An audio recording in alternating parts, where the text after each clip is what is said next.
Болницата во Штип не се гради, а лекувањето е лошо. Со вакви обвинувања излегоа денес од локалниот огранок на ВМРО ДПМН, коментирајќи ги состојбите во здравството. Пред точно 3 години беше удрен камен темелник за изградба на новата клиничка болница во Штип. Од тогаш до денес, не само што не се подобрени услугите на овој регионален здравствен центар, туку напротив, истите значително се влошени. После 3 години, не само што градбата не е завршена, туку има застој кој не знаеме како и кога ќе заврши. Тоа создава нервоза и нетрпеливост кај граѓаните, кои се почесто бараат спас кај приватните клиники. За несреќа на пациентите, таа услуга се плаќа многу скапо, а не резултира со задоволителен болнички третман. Цените на здравствените услуги не соодветствуваат со месечните приходи на граѓаните.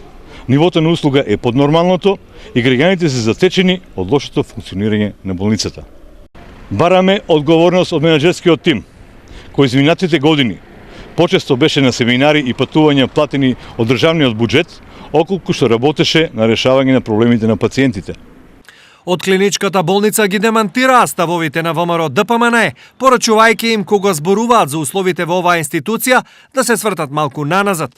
Во болницата во моментов хигиенските услови се на многу повисоко ниво од изминатите години. Има стручен кадар и ниту еден вработен не е на работно место со несоодветно образование за разлика од порано.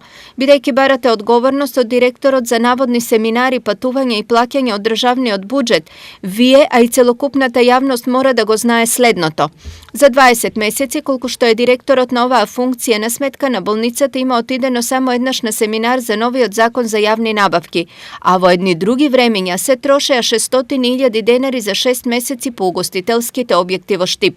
И на крај колку нова опрема се има набавено во овие 20 месеци, вие претходно немате набавено за целокупното 11 годишно владење. Стои во писмената реакција од клиничката болница Штип.